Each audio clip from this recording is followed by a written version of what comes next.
Selamat pagi pemirsa. Seorang anak perempuan yang berinisial M berusia 6 tahun belum lama ini menjadi korban penculikan.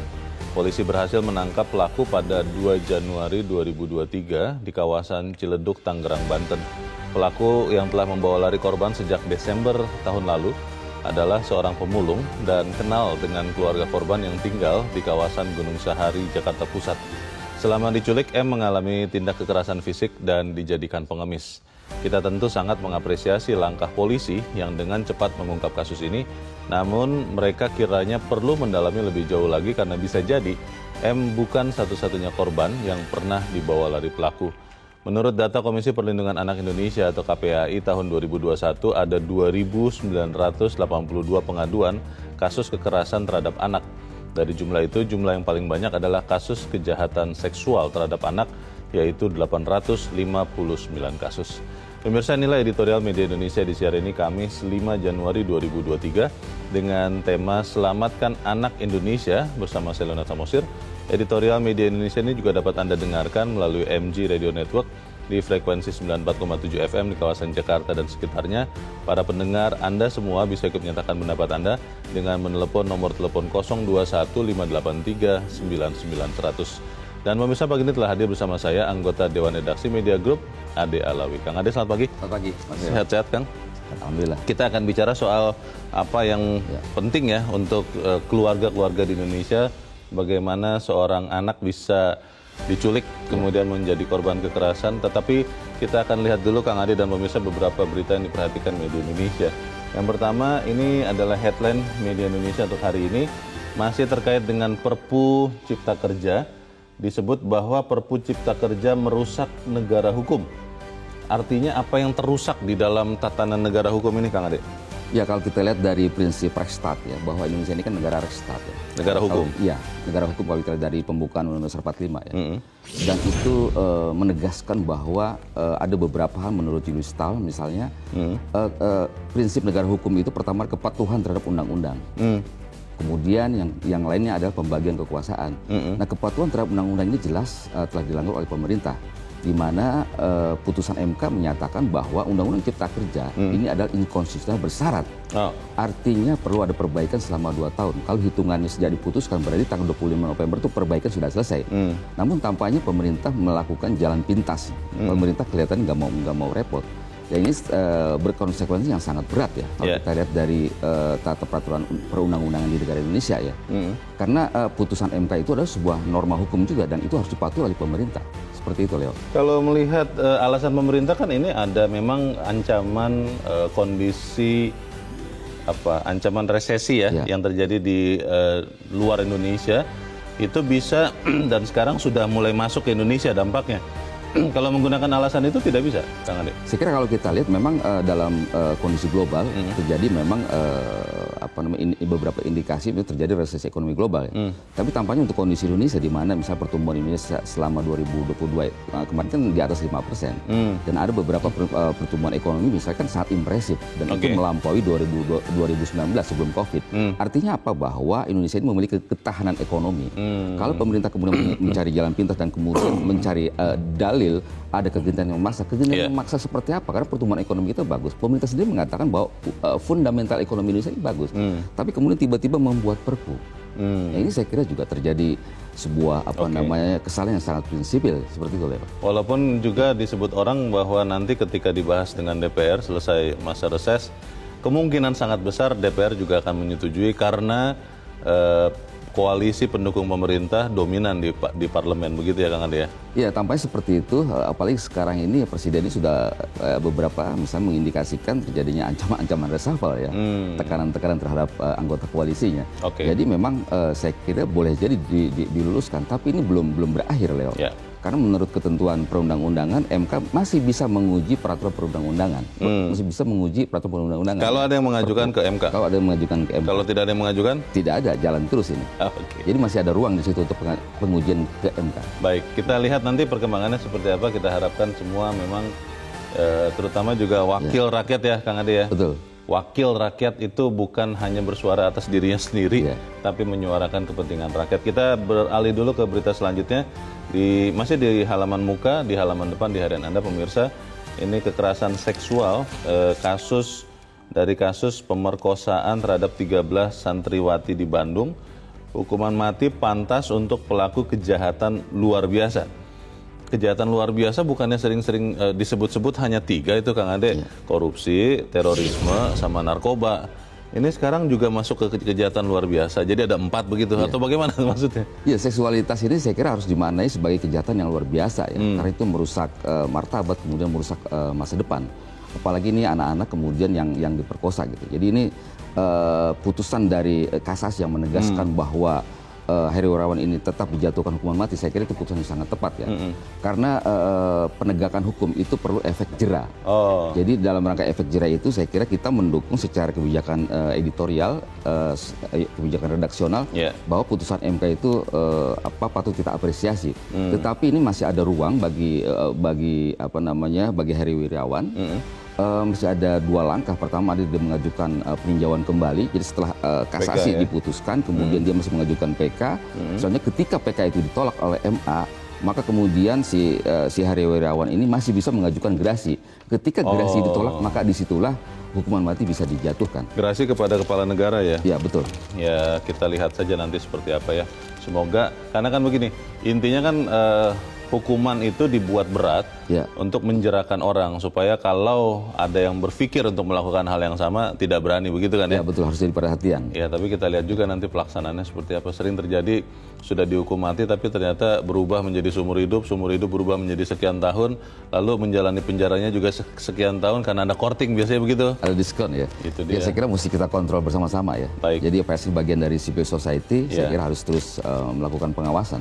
Kita ikuti nanti perkembangan kasusnya seperti apa. Kita ke berita selanjutnya di halaman 2, di halaman dalam di harian Anda pemirsa. Ini masih dari kasus banjir. Banjir banyak sekali terjadi di Jawa Tengah. Banjir akibat minim upaya mitigasi. Ini minim ini mengukurnya bagaimana nih Kang Ade? Kenapa bisa dibilang minim upaya mitigasi? Minim ini kalau kita lihat dari beberapa kasus banjir di Jawa Tengah. Kasus banjir di Jawa Tengah kan bukan hanya ini ya, tapi beberapa kali sebelumnya juga banjir juga terjadi, malah melumpuhkan kota. Dan kali ini yang terbesar sebanyak 9 kabupaten kota terkena banjir di Jawa Tengah. Kalau kita lihat dari kontur ataupun juga kondisi lahan, memang berbeda dengan daerah-daerah lain. Artinya ketika melihat kondisi daerah berbeda dan memang cenderung untuk terjadi banjir, apalagi terjadi pembangunan yang sangat masif beberapa industri di kawasan pesisir, ini juga mengganggu kawasan-kawasan resapan. Artinya karakter ini sebenarnya karakter daerah yang memang berkecenderungan untuk terkena banjir. Ini harusnya kan sudah diantisipasi. Bagaimana solusinya? Tidak boleh ada pembangunan mungkin ya di daerah-daerah yang memang saya kira harus dijauhkan ya dari kawasan pesisir. Apalagi misalnya ekosistem mangrove juga hancur lebur itu karena masifnya pembangunan di kawasan pesisir. Baik, kita harap memang ya pemerintah juga harus berani ya memilah mana yang bisa dibangun, mana yang tidak. Karena kalau tidak, walaupun tujuannya menyejahterakan rakyat dengan pembangunan, tapi kalau kemudian banjir terus, ya kan akhirnya batal semuanya. Kita harapkan pemerintah khususnya di Jawa Tengah bisa segera menemukan solusi untuk mengatasi banjir. Kita tinggalkan berita itu, kita ke editorial pemirsa. Saya percaya bahwa ini menjadi kasus yang juga diperhatikan banyak dari pemirsa.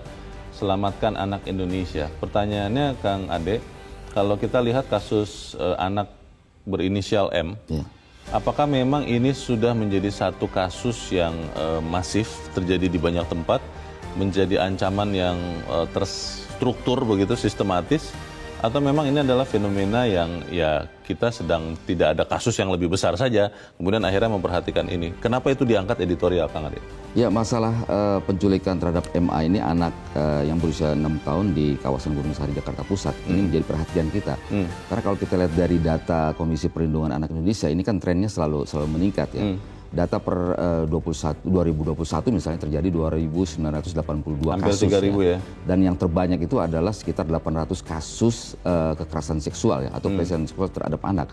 Kasus yang lainnya ada kasus eksploitasi, kasus penculikan, kasus kejahatan cyber, dan sebagainya. Nah, ini menjadi perhatian kita karena kalau kita lihat dari data Komisi Perlindungan Anak, tampaknya juga cukup meluas juga.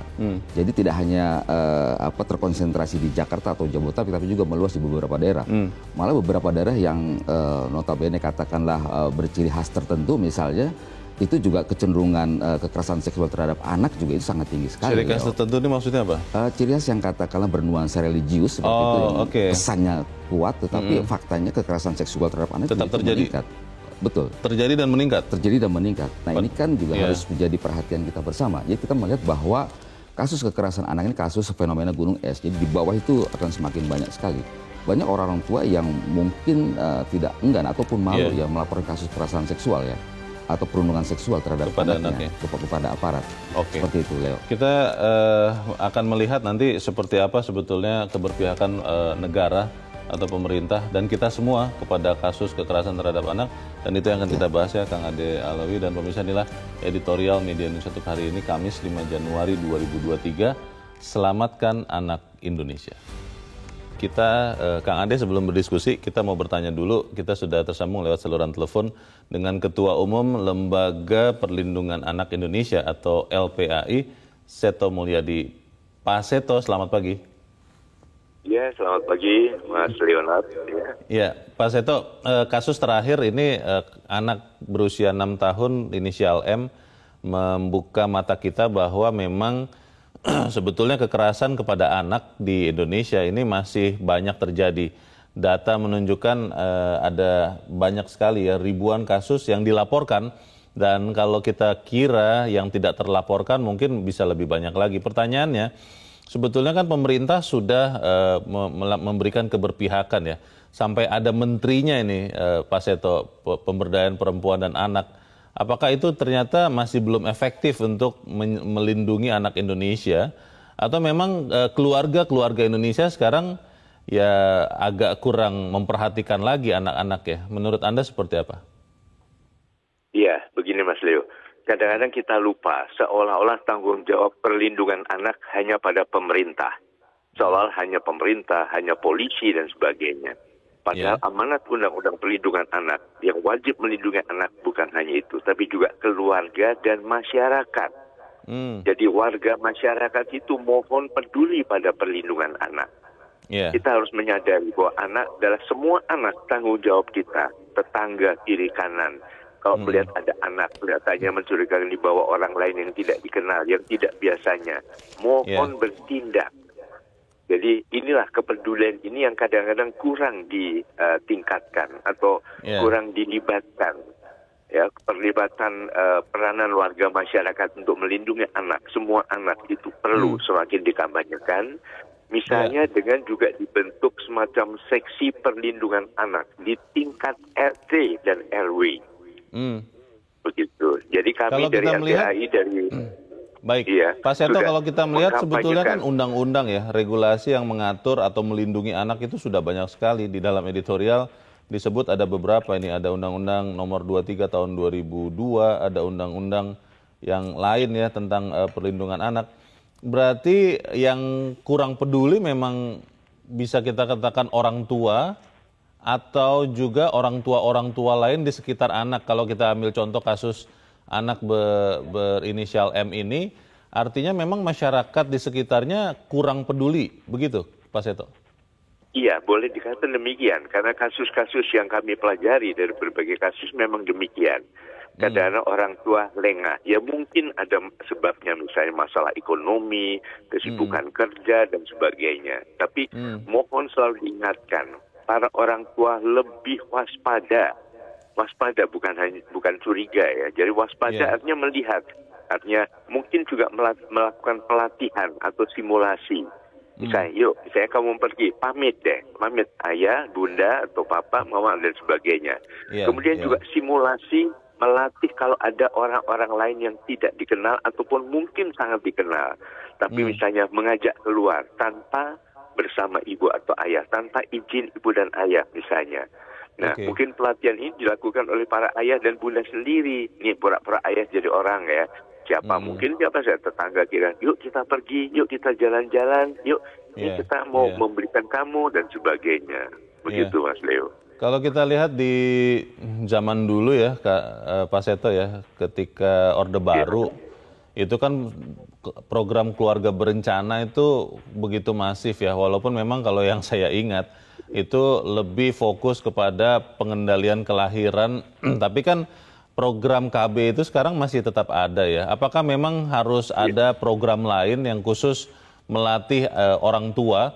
Karena sepanjang yang saya tahu, Kak Seto, tidak ada sekolah menjadi orang tua kan, tidak ada akademinya, tidak ada trainingnya. Betul. Nah, apakah keluarga berencana yang sekarang masih ada, BKKBN mungkin institusinya, bisa dipakai untuk kemudian melatih baik anak maupun orang tua dan juga masyarakat untuk sama-sama peduli melindungi anak Indonesia. Menurut Anda seperti apa, Pak Seto? Iya, saya kira ide yang sangat bagus. Artinya menyangkut keluarga. Pertama misalnya itu BKKBN. Kedua, saya kira Kementerian Pendidikan pun kan ada juga jalur pendidikan keluarga. Nah, pendidikan keluarga ini juga dilatihkan kepada para orang tua. Dan tadi pelibatan dari RT dan RW. Ini kan ujung tombak yang paling dekat dengan keluarga, begitu. Kalau melihat yang terjadi sekarang, masih ada kasus ini, mungkin juga masih banyak kasus lain yang tidak terlaporkan dan tidak terungkapkan. Berarti sebetulnya anak Indonesia yang katanya berusaha dilindungi, itu justru dalam kondisi yang masih bahaya begitu ya, Pak Seto ya? Iya, harus diakui demikianlah. Jadi bahwa perlindungan anak masih belum optimal, bahaya masih mengancam anak-anak Indonesia, dan ini kan juga fenomena gunung es yang tercatat mungkin ribuan, yang terjadi mungkin ratusan ribu. Ini kan kebetulan di Jakarta jadi viral. Jadi bagaimana di tempat-tempat lain di daerah terpencil dan sebagainya. Jadi marilah kita betul-betul, kita bukan hanya sudah punya undang-undang perlindungan anak, sudah ada Hari Anak Nasional, sudah ada Kementerian Perlindungan Anak, sudah ada berbagai hal-hal ke BKKBN. Marilah kita berdayakan, dan yang paling penting adalah pemberdayaan masyarakat. Begitu, Mas Leo. Baik, kita harapkan tentunya ini ya fenomena yang tidak merupakan puncak gunung es ya, karena kalau benar itu yang terjadi, Pak Seto, mengerikan sekali nasib anak-anak Indonesia. Kita harus sama-sama meningkatkan kewaspadaan. Terima kasih Ketua Umum Lembaga Perlindungan Anak Indonesia LPAI, Seto Mulyadi. Selamat pagi, Kak Seto. Pertanyaannya, Kang Ade, apakah memang benar kemudian pemerintah dan kita ya, rakyat ya, karena tadi kan dikatakan oleh Kak Seto, sebetulnya yang paling penting justru orang-orang di sekitar anak itu. Pemerintah, pusat, daerah kan tangannya terbatas untuk menjangkau anak-anak. Apakah benar kita orang tua banyak yang hanya bisa, maaf menggunakan kata, memproduksi anak, tapi tidak memelihara, tidak mendidik, tidak melindunginya dengan sungguh-sungguh. Karena saya mengatakan ketika misalnya berjalan di jalan, ada anak kecil bermain sendirian, tidak ada orang dewasa di sekitarnya, mungkin tidak banyak orang yang peduli. Tidak ada orang yang mau bertanya kepada anak itu, kamu siapa? Orang tuamu di mana?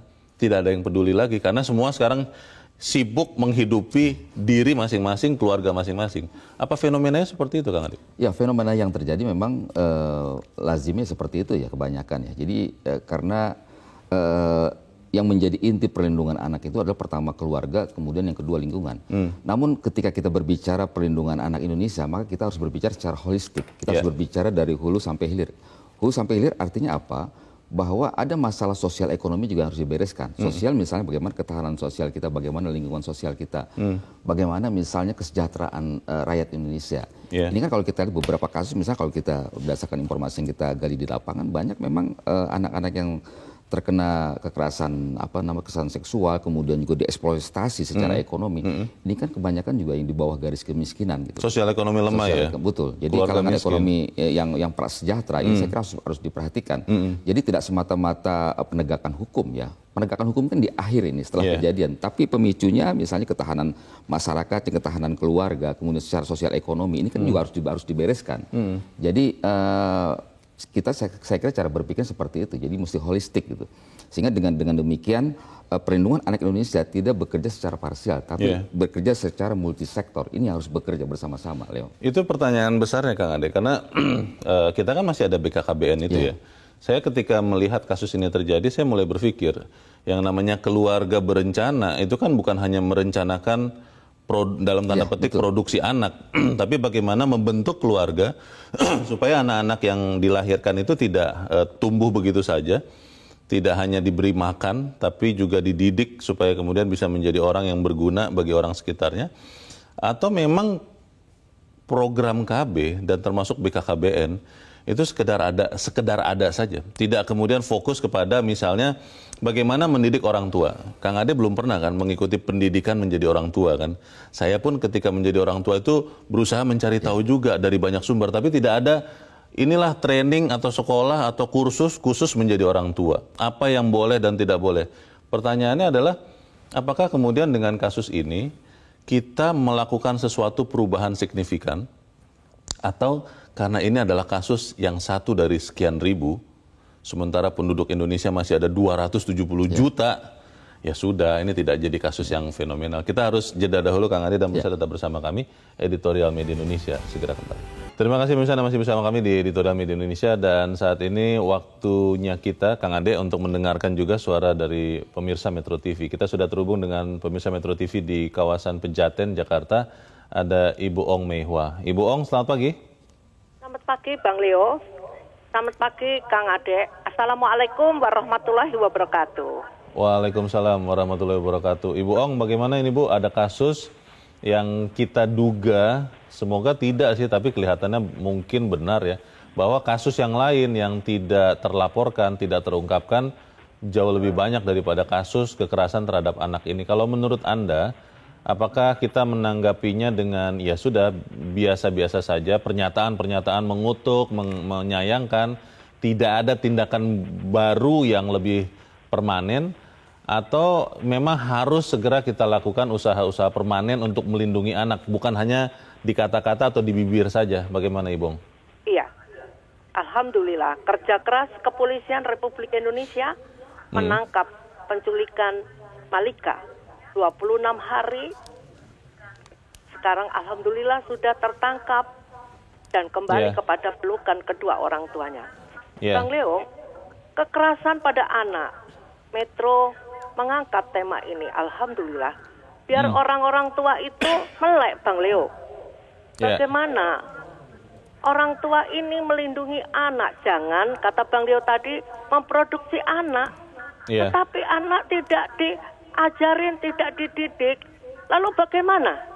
Nah, dengan adanya kekerasan pada anak, sedangkan Iwan Sumarno ini adalah residivis yang baru keluar.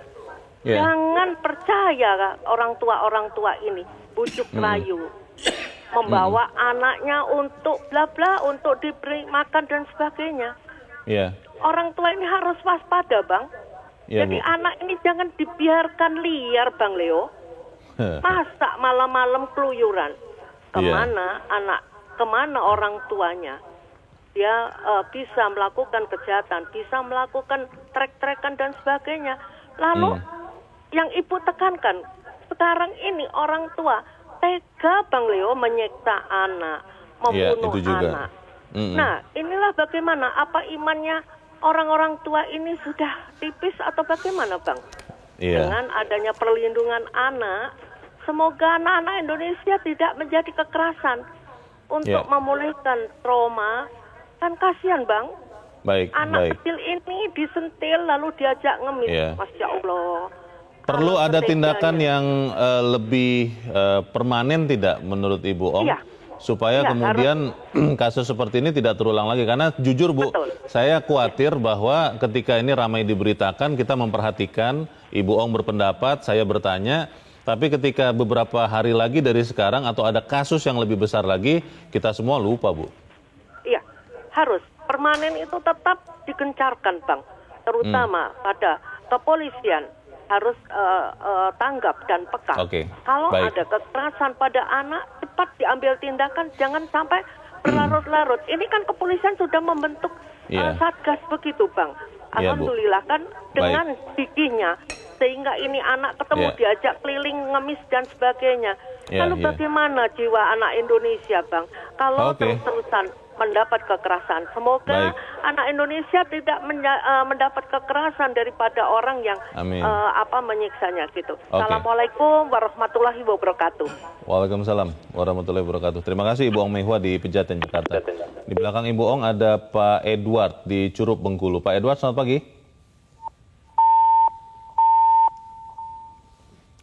Pak Edward di Curug Bengkulu.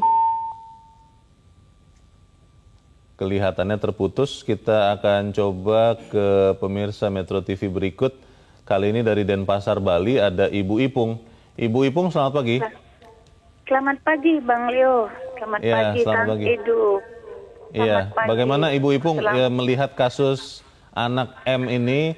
Apakah memang ini suatu wake up call untuk semua orang tua untuk lebih menjaga lagi anaknya, atau justru ini merupakan suatu peringatan bagi lingkungan masyarakat untuk lebih mengeratkan lagi, memperhatikan satu sama lain? Menurut Ibu seperti apa, Bu? Ya, saya terima kasih dulu sama Metro TV ya yang mau mengangkat kasus tentang anak, apalagi judulnya luar biasa. Itu adalah jargon saya selama ini memperjuangkan anak-anak di Indonesia. Selamatkan anak Indonesia. Kasus Malika adalah ibarat gunung es yang ada di Indonesia. Di Bali, saya pernah beberapa kali menangani kasus penculikan anak yang sampai saat ini tidak pernah terungkap siapa pelakunya. Nah, harapan saya saat ini, kenapa kasus-kasus anak di Indonesia semakin lama semakin meningkat dan tidak pernah berhenti atau diminimalisir? Karena memang kita sebagai masyarakat itu kita nggak peka, kurang empati kepada anak Indonesia. Kurang peduli. Saya selalu kurang peduli. Saya selalu mengatakan saat saya menjadi seorang pembicara sebagai narasumber, saya selalu mengatakan anak orang lain itu adalah anak saya. Semua bicara adalah itu anak saya, itu anak saya, itu anak saya. Nggak ada anak kita, nggak ada anak kamu, anak si A, si B, tapi adalah anak Indonesia, itu adalah anak saya. Inilah yang harus kita peduli, yang kita kembangkan sekarang. Kementerian sudah membentuk Satgas Indonesia di seluruh daerah, tapi itu kayaknya tidak berfungsi. Indonesia sudah meratifikasi tentang Konvensi Hak Anak pada tahun 1990. Bahkan sudah menjadi dibentuknya Undang-Undang Nomor 23 tahun 2002. Ada perubahan pertama Undang-Undang Nomor 35 tahun 2014 tentang perlindungan anak. Ya, Bu. Dan ada Perpu nomor 1 tahun 2016 yang khusus mengatur tentang kejahatan seksual terhadap anak yang menjadi kejahatan yang luar biasa dengan dijadikan Undang-Undang nomor 17 tahun 2016. Jadi Bu Ipung, sebaiknya apa yang kita harus lakukan dari kasus ini, Bu? Ini semua fakta kita sudah tahu. Apa yang harus dilakukan? Apa solusi usulan dari Bu Ipung? Usulan saya, aparat penegak hukum yaitu polisi adalah pintu masuk keadilan di Indonesia. Harus luar biasa punya empati terhadap korban. Dan harapan saya lagi satu, jangan menganggap hal ini simpel. Kejahatan seksual terhadap anak bukan hanya ada penetrasi ke dalam kelamin anak, tapi pencabulan yaitu menyentuh bagian tubuh 4 bagian tubuh anak, yaitu mulut, payudara, kelamin dan pantat. Itu adalah kejahatan seksual. Tolong ini diperdalam. Saya yakin residivis yang mengambil anak yang yaitu inisial M ini tidak hanya sekedar untuk mengeksploitasi secara ekonomi, tapi pada pencabulan di sini. Ini saya minta tolong pada aparat kepolisian untuk tetap diselidiki supaya kita tahu apa sebenarnya yang terjadi. Tidak hanya dia sudah senang, dia sudah bisa benar, tidak sampai di situ, Bang. Gitu. Ya. Baik, terima kasih untuk makasih, Bang. Perhatian concern pendapat dari Ibu Ipung di Denpasar, Bali. Selamat pagi. Kita akan mencoba kembali menyapa Pak Edward di Curug Bengkulu. Pak Edward, selamat pagi. Selamat pagi, Bung Leo. Selamat pagi, Bung Ade. Selamat pagi, Pak Edward. Silakan Pak, pendapat Anda, Pak. Selamatkan anak Indonesia. Apa yang terjadi ini kan mungkin cuma puncak gunung es. Banyak kejadian-kejadian lain. Yang ingin atensi saya adalah pertama, ini mungkin salah satu tuntutan ekonomi. Kita tidak bisa menyalahkan orang tua. Karena kegiatan ekonomi yang memaksa mereka bekerja sehingga perhatian terhadap anak kurang. Nah, solusinya kan ada dana desa yang 1,5 miliar. Kenapa tidak dibentuk adanya linmas, ada seskamling yang di setiap desa itu berjaga dari pagi sampai sore untuk ngawasi. Kalau di setiap desa kan pasti mereka mengenal anak-anak itu. Kalau memang mereka penduduk asli situ pasti mengenal anak-anak itu. Kalau anak-anak itu dibawa oleh orang lain, kita harus mereka harus menanyakan. Inilah tugas Linmas. Yang kedua, ini bukan jangan salah cuma menuntut pemerintah. Tadi benar kata Pak Seto bahwa ini termasuk tanggung jawab masyarakat. Masyarakat juga yang ada di lingkungan harus punya perhatian. Sebagai keluarga, sebagai tetangga, semua harus punya perhatian. Dan yang kuncinya adalah ekonomi. Nah, yang ketiga, saya apresiasi ini dengan pihak kepolisian yang bisa mengungkap kasus ini dalam waktu 26 hari. Ini merupakan mudah-mudahan mengembalikan citra polisi yang sudah mencapai titik nadirnya karena kasus-kasus besar Sambo, Teddy Minahasa, Bambang Kayun, dan lain-lain sebagainya. Mudah-mudahan apa yang diinstruksikan oleh Polisi Sigit. Jadi ini tadi, Bung Leo, bahwa tanggung jawab masyarakat sampai ke bawah. Saya bilang, sadar dana 1,5 miliar untuk desa. Kalau digunakan 100 juta aja misalnya digaji orang 2 juta, 8 juta satu bulan. Satu tahun cuma 100 juta. Nah ini yang kita penting, tolong gunakan. Dan dana pendidikan sekarang 20%. Buatlah desa itu seperti di Jakarta ada RPTRA, tempat mereka bermain, mereka itu yang diawasi. Kalau perlu masing-masing keluarga diberi kartu untuk bisa masuk ke sana. Jadi terawasi, teridentifikasi siapa-siapa yang ada di sana. Mudah-mudahan ini jadi solusi. Jadi kita semua kita prihatin dengan kejadian yang seperti ini. Terima kasih, Metro. Terima kasih Pak Edward di Curug Bengkulu, Pak, untuk pendapat dan usulan Anda. Selamat pagi. Ada beberapa usulan yang bagus ya, Kang Ade. Tadi Pak Edward mengatakan bisa juga dong ditingkatkan perhatian dengan institusi ya. Dana desa dipakai sebagian untuk perlindungan masyarakat dan ini bisa dijaga. Tapi kalau saya mau bertanya soal bangsa kita ini, Kang Ade, maaf kalau saya harus mengatakan jangan-jangan banyak orang Indonesia hanya mengerti melahirkan anak, tapi tidak punya tanggung jawab lebih untuk membentuk anak supaya pada waktunya bisa mandiri. Ini kan berarti ukuran dari bangsa Indonesia. Bagaimana Kang Ade?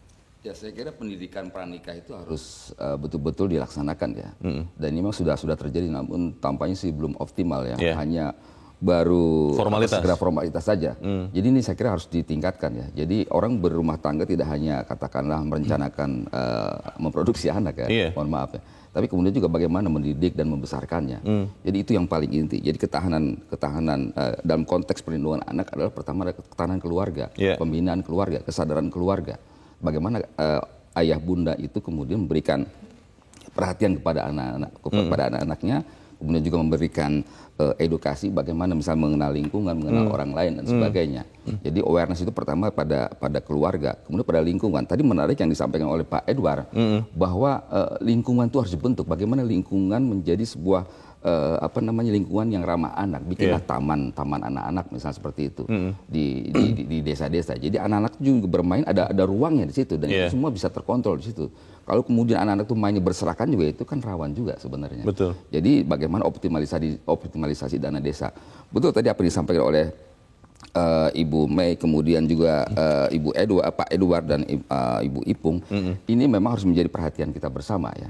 Jadi perlindungan anak harus holistik. Kita tidak bisa membebankan kepada pemerintah ataupun juga kepada penegak hukum.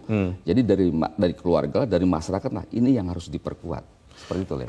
Tadi menarik bahwa fakta yang disampaikan Pak Edward ya. Kalau bicara uang, kan sering terjadi begitu. Sesuatu hal yang baik pasti ditanya ada anggarannya tidak. Nah ini kan ada dana desa 1 miliar atau bahkan lebih. Lalu 20% undang-undang mengatakan 20% APBN harus dana pendidikan. Pendidikan itu kan artinya mulai dari menyelamatkan anak, menjaga keselamatannya, juga menjaga kesehatannya. Nah pertanyaannya, apakah kemudian kita melihat bahwa anggaran-anggaran yang ada ini memang kita tidak mau menggunakannya untuk melindungi anak? Maaf kalau kemudian saya bertanya lagi, Kang Ade, jangan-jangan memang banyak orang Indonesia hanya mengerti untuk melahirkan anak, dan setelah itu ya sudah, kalau memang anaknya bisa selamat sampai dewasa, alhamdulillah, puji Tuhan. Tapi kalau tidak, ya resiko dia sendiri begitu. Apa kita memang menjadi bangsa yang seperti itu, Kang Ade? Ya, saya kira kita punya banyak lembaga ya, lembaga dalam bagaimana menciptakan keluarga yang baik, kemudian juga lembaga bagaimana melindungi anak. BKKBN misalnya kalau kita lihat zaman Orde Baru, kita tuh sampai hafal lagunya, gitu. Sampai ke desa-desa, keluarga berencana. Itu. Jadi saya kira ini harus dioptimalkan lagi bagaimana peran BKKBN. Namun di sisi lain juga kita juga perlu, saya kira aparat keamanan, kita telah melakukan investigasi bahwa ternyata juga ada sindikat eksploitasi anak. Jadi bagaimana anak-anak kan kalau kita lihat di perempatan jalan itu kan anak-anak balita, anak-anak masih kemudian mereka, mengapa mereka itu terdiam, tidur itu berjam-jam gitu loh. Ini kan diduga juga ada obat tertentu gitu yang membuat anak-anak itu tenang. Supaya anak-anak itu menimbulkan belas kasihan orang yang lihat dapat uang itu diperoleh dari mafianya itu. Betul. Nah ini saya kira juga sindikat ini juga harus diberikan efek jerak seperti itu. Jadi dari hulu sampai hilir kita harus menangani perlindungan anak secara optimal. Kita melihat juga ada apresiasi tadi dari Pak Edward ya, dan juga saya yakin kita semua mengapresiasi bagaimana penegak hukum, kepolisian bisa dengan cepat mengungkap kasus ini. Walaupun ada teman mengatakan itu karena ada rekaman saja sih Leo, kalau tidak ada rekaman, tidak di Jakarta, tidak viral, mungkin juga tidak tertangani begitu. Mungkin banyak kasus penculikan anak yang sampai saat ini pun tidak ketahuan juga ujungnya. Nah pertanyaannya Kang Ade, sebagai bangsa yang maju, kan kita harus belajar dari pengalaman. Kalau kemudian kita bicara sekarang, kasus ini sedang viral, sedang diperhatikan, semua rame-rame berpendapat, mengutuk, lalu pemerintah mengatakan kita akan membuat perbaikan, tapi begitu sekian waktu berlalu, ada kasus lain yang lebih besar, ini lupa semua nih. Itu bagaimana supaya itu tidak terjadi, kita benar-benar menyelamatkan anak Indonesia bukan hanya bicara nih Kang Ade, tapi melakukannya dengan nyata. Bagaimana? Berarti mesti ada perlindungan yang sustain ya, yang terus berkelanjutan ya. Tidak hanya karena kasusnya viral, ini kan karena penculik anaknya si Iwan ini membawa M naik bajai misalnya, itu kan viral gitu. Tapi yang paling penting adalah bahwa kita harus perlindungan anak harus berlanjut. Ada yang paradoks, Leo, berdasarkan temuan dari Komisi Perlindungan Anak Indonesia, ternyata kekerasan seksual pencabulan anak itu terbanyak adalah di lembaga pendidikan keagamaan. Ini kan ironis. Dan banyak sekali dilakukan oleh para pengasuhnya, bahkan oleh para pimpinannya. Ini kan luar biasa. Jadi saya kira juga ini suatu hal yang paradoks ya. Bagaimana lembaga pendidikan keagamaan yang harusnya menjauhkan dari hal seperti itu, tapi kemudian melakukan itu. Ini juga saya kira mesti ada upaya bersama juga. Baik. Bagaimana kita melindungi anak secara nyata, karena itu adalah salah satu ukuran penting dari pembangunan berkualitas. Kita akan bahas di bagian berikut. Di bagian akhir diskusi kita pagi ini, Kang Ade, semua orang, agama apapun, itu meyakini bahwa anak itu adalah titipan dari Tuhan. Pertanyaannya adalah kalau kita kemudian melihat kasus ini tidak melakukan perubahan yang signifikan, ya berarti kita hanya pura-pura melindungi atau menyelamatkan anak. Supaya itu tidak terjadi, bagaimana Kang? Ya, makna dari titipan Tuhan ini sangat besar sekali ya. Jadi kita tidak hanya melahirkan, tapi juga mendidik dan membesarkan. Kemudian menjadi anak itu menjadi orang yang bertanggung jawab, menjadi orang yang bermanfaat bagi sesama. Ini saya kira makna bahwa bagaimana kita melindungi titipan Tuhan. Kita sebagai negara sebenarnya sudah lengkap ya. Ada regulasi, kemudian juga kita mempunyai aparatur penegak hukum. Namun dua hal ini tidak akan bekerja maksimal apabila dari kesadaran keluarga sendiri belum ada. Kesadaran keluarga dan lingkungan. Ini yang menjadi inti perlindungan anak. Jadi oleh karena itu ke depan saya kira mesti ada upaya bersama bagaimana perlindungan anak ini bekerja tidak parsial, tapi secara holistik dan berkelanjutan, Leo. Dan perlunya ruang-ruang anak, ruang-ruang bagaimana lingkungan ramah anak, gitu kan, taman, perbanyaklah taman-taman di situ, sehingga anak-anak itu tumbuh sehat, dia mampu berinteraksi dengan lingkungannya, mampu berinteraksi dengan kawan-kawannya, dan mampu menjaga dirinya. Bahwa dia tuh main nggak usah jauh-jauh, ya cukup di taman-taman itu saja. Nah inilah saya kira juga mesti diperbanyak ruang-ruang di mana anak itu bisa berinteraksi, dan kita pun keluarga, lingkungan juga bisa mengawasi. Oh ternyata yang suka main di sini ini. Kalau misalnya anak ini kemana aja nih? Ini kan bisa kita tanya juga gitu. Kita bisa jadi aware juga. Anak ini kemana nih gitu kan? Nah jadi oleh karena itu dari lingkungan keluarga inilah yang menjadi inti perlindungan anak. Kasus M di Jakarta Pusat ini, apakah kemudian bisa kita artikan Kang Ade bahwa memang kepedulian masyarakat, anggota komunitas di kota, apalagi Jakarta ini, memang udah sangat rendah, sehingga ketika ada anak M bisa terculik, itu tidak bisa dicegah begitu oleh orang-orang sekitarnya karena memang tidak peduli. Ya saya lihat anak, tapi ketika dia dibawa orang, saya tidak mencari tahu apakah itu orang tuanya atau penculik. Apakah kemudian kota-kota besar seperti Jakarta memang masyarakatnya sudah semakin individualistis? Ya, kota-kota besar saya kira yang utama adalah mesti betul-betul ya perhatiannya ya, terutama misalnya di lingkungan sekolah. Di lingkungan sekolah ada beberapa sekolah misalnya ada orang katakan naik motor lama-lama di situ, itu ditegur, bapak nunggu siapa? Atau siapa yang menunggu? Jadi siapapun ada sebuah lingkungan sekolah yang pernah saya tahu, tidak hanya satpam yang menegur orang yang menunggu itu, tapi juga orang tua murid juga menunggu, bapak nunggu siapa? Seperti ibu nunggu siapa?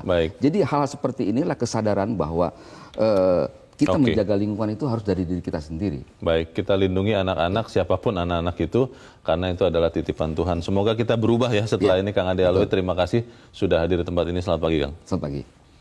Pemirsa, anak adalah amanah, titipan, sekaligus karunia Tuhan yang selalu harus kita jaga. Dalam diri anak-anak melekat harkat, martabat, dan hak-haknya sebagai manusia yang wajib dihormati dan dijunjung tinggi. Anak juga adalah aset masa depan, tidak hanya bagi keluarga, tapi juga bagi bangsa kita. Karena itulah kewajiban bagi kita semua untuk melindungi anak-anak. Mari kita lindungi anak-anak Indonesia dari segala bentuk kejahatan dan kekerasan. Kita selamatkan anak-anak kita, anak-anak Indonesia. Saya Leona Samosir, berterima kasih Anda sudah menyimak editorial Media Indonesia 1 pagi ini.